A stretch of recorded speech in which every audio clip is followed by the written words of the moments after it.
Hello students, আশা করি ভালো আছো সবাই। উইথ এসএস ম্যাম চ্যানেলে সবাইকে স্বাগত জানাই। পশ্চিমবঙ্গ মধ্যশিক্ষা পর্ষদ দ্বারা অনুমোদিত ক্লাস 8-এর বাংলা পাঠ্য বই হলো সাহিত্য মেলা। সেই বইয়ের নবম পাঠের অন্তর্গত শান্তিপ্রিয় বন্দ্যোপাধ্যায়ের লেখা পরাজয় গল্পের সমস্ত প্রশ্নের উত্তর করিয়ে দেওয়া হলো। আশা করি তোমরা এতে উপকৃত হবে। উইথ এসএস ম্যাম চ্যানেল যদি না সাবস্ক্রাইব করে থাকো তাহলে এক্ষুনি করে ফেলো এবং বেল বাটনটি অন করে দাও যাতে পরবর্তী ভিডিওগুলোর নোটিফিকেশান সহজেই পেতে পারো। সাথে লাইক কমেন্ট করতে ভুলো না। চলো তবে শুরু করি।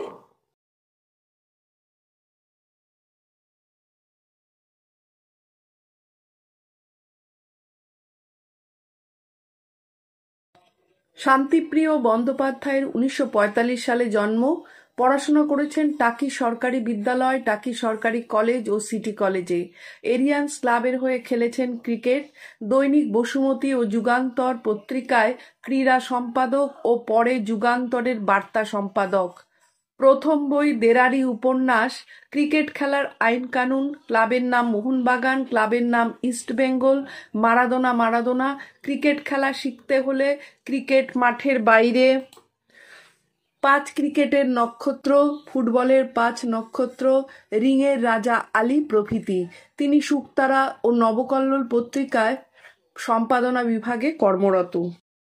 1 শান্তিপ্রিয় বন্দ্যোপাধ্যায়ের প্রথম বইয়ের নাম লেখো। উত্তর হবে শান্তিপ্রিয় বন্দ্যোপাধ্যায়ের প্রথম বইয়ের নাম হলো দেরারি উপন্যাস। 2 কলকাতার ফুটবল নিয়ে লেখা তার দুটো বইয়ের নাম লেখো। উত্তর লিখবে ক্লাবের নাম মোহনবাগান, ক্লাবের নাম ইস্ট বেঙ্গল। 2 প্রশ্নটি নিচের প্রতিটি প্রশ্নের উত্তর একটি বাক্যে লেখো। 1 এত দুঃখ এত ব্যথা সে কখনো পায়নি। এখানে কার দুঃখ বেদনার কথা বলা হয়েছে? এখানে রঞ্জনের দুঃখ বেদনার কথা বলা হয়েছে। 2 রঞ্জনদা তুমি কাল ক্লাবে যাওনি। এই প্রশ্নের উত্তরে রঞ্জন কি বলেছিল? এ কথার উত্তরে রঞ্জন বলেছিল যে কাল সকালেই তাকে কলকাতার বাইরে যেতে হয়েছিল। 2 গঙ্গার পাড়ে গিয়ে কোন দৃশ্য রঞ্জনের চোখে ভেসে উঠল? গঙ্গার ধারে গাছের পাতায় পাতায় ঝিরঝিরে হাওয়া, কানে ভেসে আসে পাখির ডাক, গঙ্গার জলে ছোট ছোট ঢেউ, দূরে নোঙর করে কটা ছোট বড় জাহাজ, অনেকগুলো নৌকো দাঁড়িয়ে আছে যাত্রীর আশায়।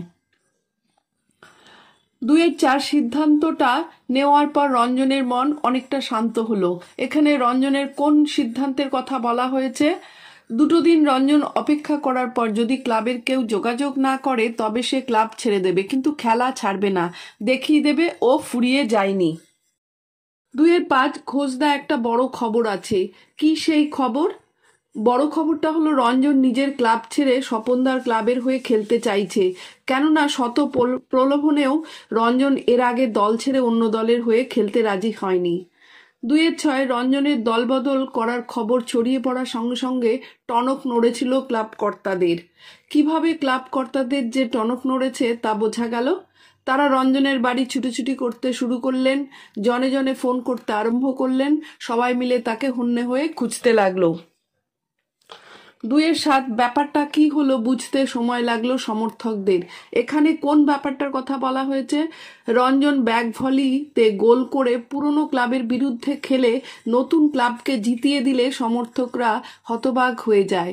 ব্যাপারটি বুঝতে তাদের একটু সময় লাগে।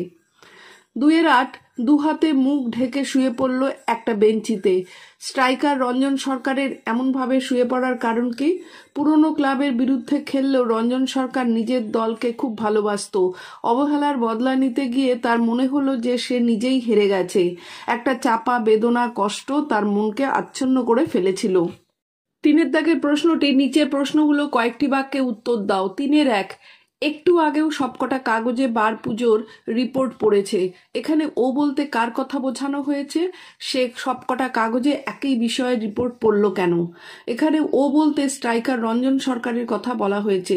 রঞ্জন সরকার সবকটা কাগজে একই বিষয়ে রিপোর্ট পড়ল তার কারণ তার নিজের ক্লাবের বার পুজোতে ক্লাবের কেউ তাকে ডাকেনি বা ফোন করে আসতে বলেনি, তাই ওই অনুষ্ঠানে কে কে ছিল সেটা জানার জন্য প্রতিটি কাগজ পড়েছিল। 3-2 ওকে নিয়ে মাতামাতিটা ঠিক আগের মতো আর নেই। এখানে ওকে নিয়ে কি ধরনের মাতামাতি হতো? স্ট্রাইকার রঞ্জন সরকারকে নিয়ে মাতামাতির কথা বলা হয়েছে। আগে প্রত্যেক বছর ক্লাবের বার পুজোর দিনে তার কাছে ফোনের পর ফোন আসতো, প্রেসিডেন্ট সেক্রেটারি, ফুটবল সেক্রেটারিও তাকে ফোন করত। ক্লাবের বার পুজোতে যাওয়ার জন্য বাড়িতেও কেউ কেউ নিমন্ত্রণ করে আসতো। এছাড়া পয়লা বৈশাখে রঞ্জনকে মাঠে নিয়ে যাওয়ার জন্য সাত সকালে গাড়ি এসে হাজির হতো। রঞ্জন স্নান করে তৈরি থাকতো এবং গাড়ি এলেই বেরিয়ে পড়তো। এইভাবে গত 15 বছর ধরে এই রেওয়াজ চলে আসছিল। 3-3 ঠিক 1 বছর আগের ঘটনা। 1 বছর আগে কোন ঘটনা ঘটেছিল? ফুটবল সেক্রেটারি ও কোচ এসে ওর সঙ্গে দল গড়া নিয়ে আলোচনা করেছিল। কাকে কাকে দলে রাখা যায় তা নিয়ে ওরা রঞ্জনের পরামর্শ চেয়েছিলেন। ওদের সঙ্গে কথা বলার পর রঞ্জনের মনের মধ্যে জমে ওঠা মেঘটা কেটে গিয়েছিল। আলোচ্য প্রশ্নাংশে 1 বছর আগের এই ঘটনার কথাই বলা হয়েছে। 3-4 রঞ্জন সারাটা দিন আর বাড়ি থেকে বেরোয়নি। কোন দিনের কথা বলা হয়েছে? ক্লাবের বার পুজোর দিন দলের নির্ভরযোগ্য খেলোয়াড় স্ট্রাইকার রঞ্জন সরকারকে তার ক্লাব নিমন্ত্রণ না করায় সে প্রচণ্ড মর্মাহত হয়। এমনকি তারা ফোনেও তাকে আমন্ত্রণ জানায়নি। সারাটা সকাল ও ছটপট করে বেরিয়েছিল। দুঃখ অভিমান তাকে কুড়ে কুড়ে খাচ্ছিল। পরে সে ভীষণ অপমানিত বোধ করেছিল। এই জন্য অপমানিত রঞ্জন সারাটা দিন আর বাড়ি থেকে বেরোয়নি। 3-5 রঞ্জন নামগুলো পড়ার চেষ্টা করে। রঞ্জন কোন নামগুলো পড়ার চেষ্টা করে? উত্তরে হবে বার পুজোতে নিজের ক্লাব থেকে কোনো নিমন্ত্রণ না পেয়ে রঞ্জন ভীষণ দুঃখিত ও অপমানিত বোধ করেছিল। নিজেকে শান্ত করার জন্য গঙ্গার ধারে যেয়ে বসেছিল। সেখানকার ঝিরঝিরে হাওয়া, পাখির ডাক ও গঙ্গার ছোট ছোট ঢেউ দেখে তার মন কিছুটা হালকা হয়। দূরে নোঙর করে কতগুলো ছোট বড় জাহাজ ছিল। রঞ্জন জাহাজের নামগুলো পড়ার চেষ্টা করছিল। 3-6 রঞ্জন টেলিফোনটা রেখে দিল। কোন কথা শুনে রঞ্জন টেলিফোনটা রেখে দিল? উত্তরে হবে রঞ্জন প্রতিপক্ষ বড় ক্লাবের সেক্রেটারি স্বপনদাকে ফোন করে। তার আগের ক্লাবের অপমানজনক আচরণের কথা জানালে তিনি মুহূর্তের মধ্যে রঞ্জনের মানসিক অবস্থা বুঝে নেন এবং রঞ্জনের বাড়িতে আধ ঘন্টার মধ্যে পৌঁছানোর কথা জানান। সে কথা শোনার পরই রঞ্জন টেলিফোনটা রেখে দেয়। 3-7 সত্যি ওরা তোমার সঙ্গে উচিত কাজ করেনি। এখানে কোন অনুচিত কাজের প্রতি নির্দেশ করা হয়েছে? ক্লাবের সুখে দুঃখে জড়িত দীর্ঘদিনের স্ট্রাইকার রঞ্জনকে এবছর হঠাৎ করে ক্লাবের বার পুজোতে আমন্ত্রণ না করে তার প্রতি ক্লাব অবহেলা দেখিয়েছে। রঞ্জনের এতদিনের পুরনো ক্লাবের এই অনুচিত কাজের কথা এখানে বলা হয়েছে। 3-8 মন স্থির করে ফেলেছ তো? উদ্দিষ্ট ব্যক্তি কোন বিষয়ে মন স্থির করে ফেলেছে? ক্লাবের 15 বছরের অভিজ্ঞ স্ট্রাইকার রঞ্জন সরকার ক্লাবের প্রতি অভিমানবশত অন্য বড় ক্লাবে যোগদান করার বিষয়ে মন স্থির করে ফেলেছে। 3-9 আপনি সব ব্যবস্থা করুন। কোন ব্যবস্থা নেওয়ার জন্য অনুরোধ জানানো হয়েছে? উত্তরে হবে প্রতিপক্ষ ক্লাবের সেক্রেটারি স্বপনদাকে তাদের ক্লাবের খেলোয়াড় হিসাবে রঞ্জনের যোগদানের ব্যবস্থা নেওয়ার অনুরোধ জানিয়েছে। 4-এর দাগে প্রশ্নটি, নিচের প্রশ্নগুলোর উত্তর নিজের ভাষায় লেখো। 4-1 রাগে ফুঁসছিল রঞ্জন। তার এই রাগের কারণ কি? ফুটবল ক্লাবের অভিজ্ঞ খেলোয়াড় রঞ্জন সরকারকে ক্লাবের জন্য অনেক অবদান রেখেছে। বিগত 15 বছর ধরে সে ক্লাবের সুখে দুঃখে জড়িয়ে আছে। শত প্রলোভনেও সে ক্লাব ছেড়ে যায়নি। লক্ষ লক্ষ টাকার অফার, বিশাল চাকরির হাতছানি সে হাসতে হাসতে ফিরিয়ে দিয়েছে। কিন্তু এবছর বার পুজোয় তাকে নিমন্ত্রণ করা হলো না। ক্লাব তাকে অপমান করেছে। ক্লাবের এই দুর্ব্যবহারে রঞ্জন রাগে ফুঁসছিল।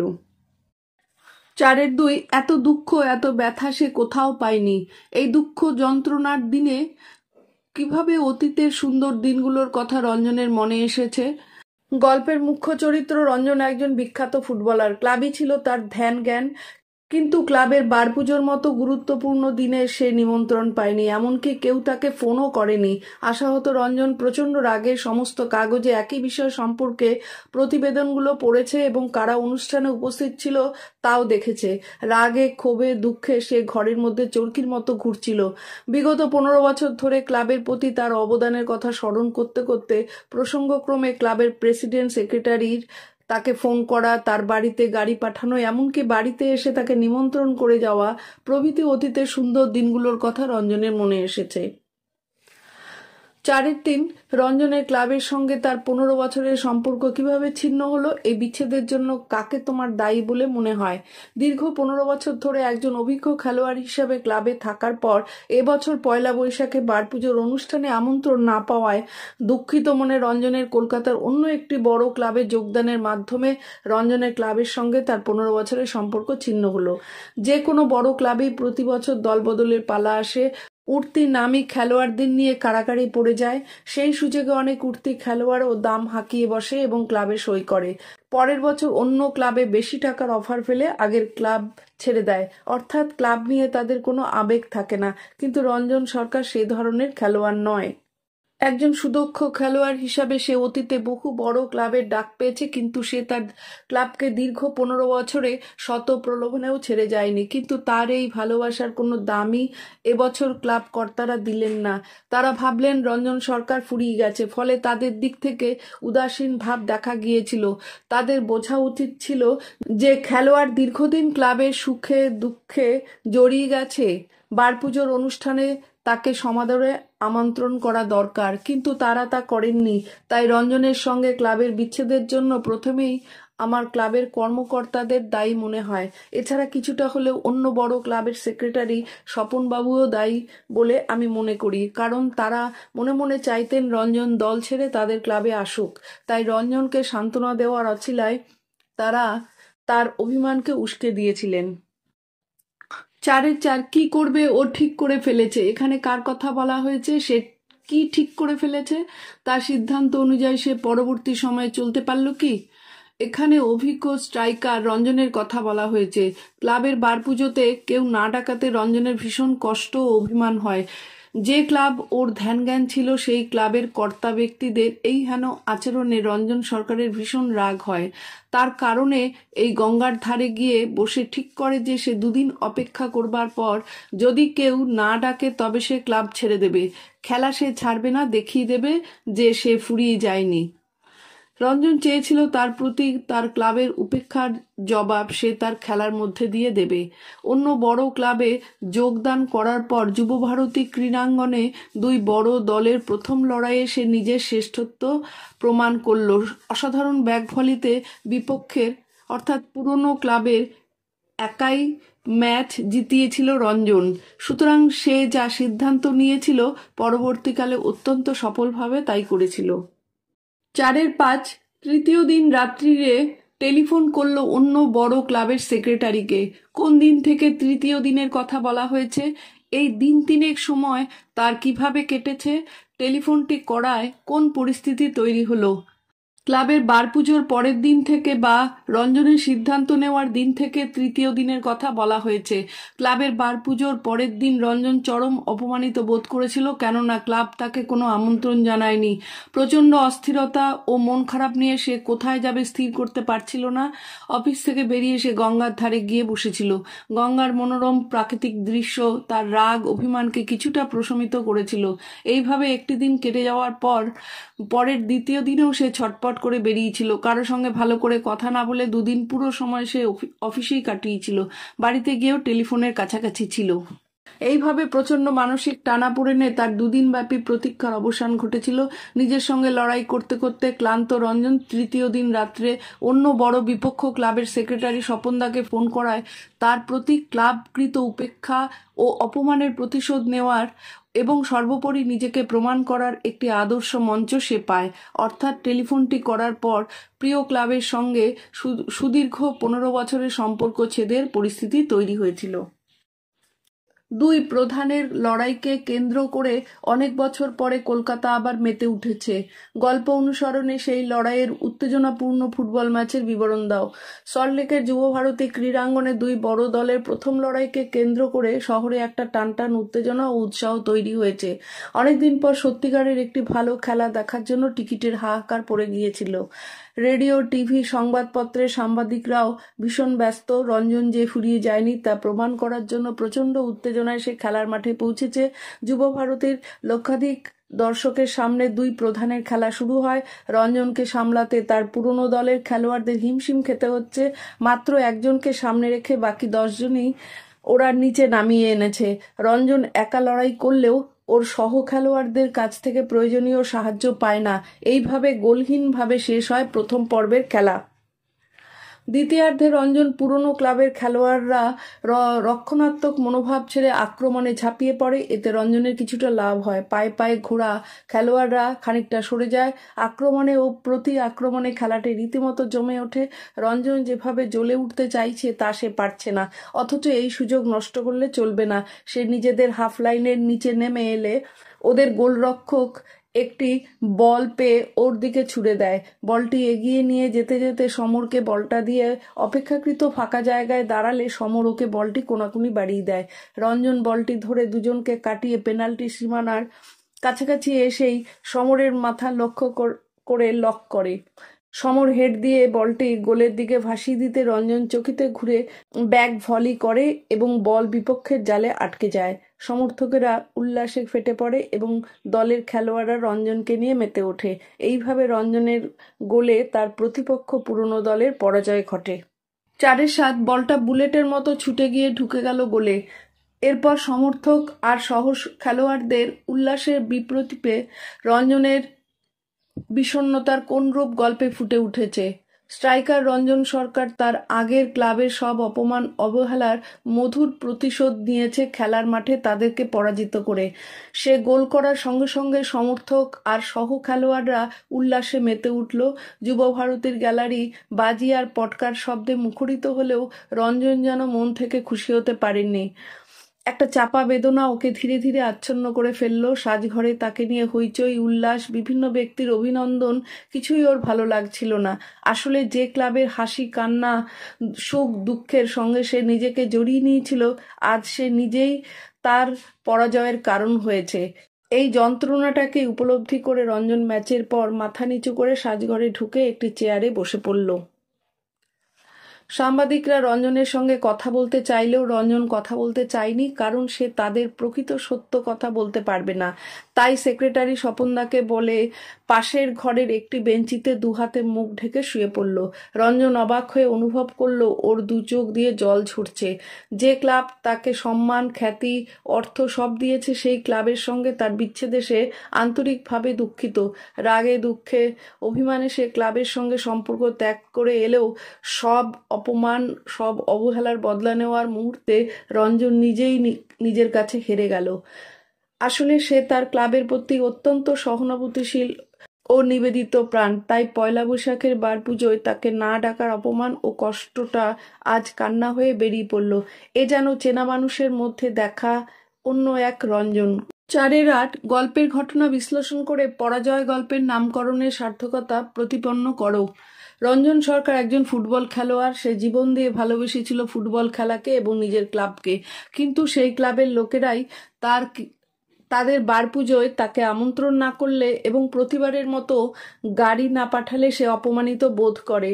অনেক মানসিক দোটানার পর সে অন্য ক্লাবে যোগ দেবে মন স্থির করে। সেই মতো অন্য ক্লাবের সাথে চুক্তি স্বাক্ষরিত হয়, কিন্তু একথা জানাজানি হলে তার পুরনো ক্লাবের সদস্য সহ কর্তাদের টনক নড়ে। রঞ্জন কিন্তু তার সিদ্ধান্তে অবিচল থাকে এবং এভাবেই সে নিজেকে প্রমাণ করার সুযোগ পেয়ে যায়। যুব ভারতীতে তার পুরনো দলের সঙ্গে ম্যাচ শুরু হয় এবং রঞ্জন দারুণ খেলে একটি গোলে জয়লাভ করে। কিন্তু এই জয়ে সকলে উল্লসিত হলেও রঞ্জন কিন্তু সাজঘরে বসে দুহাতে মুখ ঢেকে কান্নায় ভেঙে পড়ে, কারণ এটা সে চায়নি। জীবনের যুদ্ধক্ষেত্রে তার জয়লাভ ঘটলেও নিজের মনের কাছে সে পরাজিত হয়। তাই আলোচ্য গল্পটির ব্যঞ্জনাধর্মী পরাজয় নামটি সর্বাংশে সার্থক ও সুপ্রযুক্ত হয়েছে। 5 থেকে প্রশ্নটি নিচের শব্দগুলোর ধ্বনিতাত্ত্বিক বিচার করো। চরকি। চরকি হয়েছে চক্র থেকে চক্কর, চক্কর থেকে চরকি। বর্ণ বিপর্যয়। সক্কাল, সকাল থেকে সক্কাল। ব্যঞ্জনা গম। নেমন্তন্ন, নিমন্ত্রণ থেকে নেমন্তন্ন। সমীভবন। নম্বর, নাম্বার থেকে নম্বর, এখানে স্বরলোপ। ছুটোছুটি, ছোটাছুটি থেকে ছুটোছুটি, এটা হলো স্বরসঙ্গতি। 6 থেকে প্রশ্নটি নিচের বাক্যগুলো থেকে সন্ধিবদ্ধ পদ খুঁজে নিয়ে সন্ধি বিচ্ছেদ করো। 6 ওর মনের মধ্যে জমে ওঠা দুঃখ আর অভিমান রূপান্তরিত হয়েছিল রাগে। এখানে রূপান্তরিত হবে সন্ধি বিচ্ছেদ, রূপ যোগ অন্তরিত। 6-2 ক্লাবের কর্তাদের হাবভাব দেখে সে পরিষ্কার বুঝতে পেরেছে। এখানে পরিষ্কার হবে সন্ধি বিচ্ছেদ। পরি যোগ কার। 6-3 কেউ একটা টেলিফোন পর্যন্ত করলো না। এখানে পর্যন্ত হবে সন্ধি বিচ্ছেদ। পরি যোগ অন্ত। 6-4 তার পুরস্কার এতদিনে পেলাম স্বপনদা। এখানে পুরস্কার হবে সন্ধি বিচ্ছেদ। পুরো যোগ কার। 6-5 ওরা যা দিয়েছে তাতেই সন্তুষ্ট ছিলাম। এখানে সন্তুষ্ট হবে সন্ধি বিচ্ছেদ। সম যোগ তুষ্ট। 7 দাগে প্রশ্নটি নিম্ন রেখাঙ্কিত অংশের কারক বিভক্তি নির্দেশ করো। 7-1 রঞ্জন ঘরের মধ্যে চরকির মতো ঘুরছে। এখানে রঞ্জন কর্তৃকারকে শূন্য বিভক্তি। 7-2 গাড়ি পাঠানো তো দূরের কথা। এখানে গাড়ি হবে কর্মকারকে শূন্য বিভক্তি। 7-3 সারাটা সকাল ও ছটপট করে বেরিয়েছিল। সকাল হবে অধিকরণ কারকে শূন্য বিভক্তি। 7-4 কানে ভেসে আসে পাখির ডাক। পাখির হবে সম্বন্ধ পদে র বিভক্তি। 7-5 রঞ্জন টেলিফোনটা রেখে দিল। টেলিফোনটা হবে কর্মকারকে টা নির্দেশক। 8 দাগে প্রশ্নটি নিচের বাক্যগুলোর ক্রিয়ার কাল নির্দেশ করো। 8-1 গুরুত্ব দেয়নি। এটা হবে সাধারণ অতীতকাল। 8-2 তুই চলে আয়। বর্তমান অনুজ্ঞা। 8-3 কাল সকালে আমায় কলকাতার বাইরে যেতে হয়েছিল। এটা হলো পুরা ঘটিত অতীতকাল। 8-4 আমি রঞ্জন সরকার বলছি। ঘটমান বর্তমান কাল। 8-5 রঞ্জনের মুখে খেলে গেল ম্লান হাসি। এটা হবে পুরা ঘটিত অতীতকাল। 9 দাগের প্রশ্নটি নির্দেশ অনুসারে বাক্য পরিবর্তন করো। 9 এত দুঃখ এত ব্যথা সে কখনো পায়নি। এটা হ্যাঁ সূচক বাক্যে পরিণত করতে হবে। উত্তরে লিখবে এত দুঃখ এত ব্যথা সে এবারই পেল। 9-2 সিদ্ধান্তটা নেওয়ার পর রঞ্জনের মন অনেকটা শান্ত হলো। এটা জটিল বাক্যে পরিণত করতে হবে। যখন রঞ্জন সিদ্ধান্তটা নিল তখন তার মন অনেকটা শান্ত হলো। 9-3 সেই মুহূর্তে কলিং বেলটা বেজে উঠল। যৌগিক বাক্যে পরিণত করতে হবে। সেই মুহূর্তটি এলো এবং কলিং বেলটা বেজে উঠল। 9-4 রঞ্জনের গলাটা একটু কেঁপে উঠল। না সূচক বাক্যে পরিণত করতে হবে। রঞ্জনের গলাটা একটু না কেঁপে থাকলো না। 9-5 যারা এতক্ষণ দেয়াল পিঠ দিয়ে লড়ছিল তারাই এখন রুখে দাঁড়ালো। সরল বাক্যে পরিণত করতে হবে। এতক্ষণ দেয়ালে পিঠ দিয়ে লড়তে থাকা খেলোয়াড়রাই এখন রুখে দাঁড়ালো। আজ তাহলে এখানেই শেষ করছি। টাটা।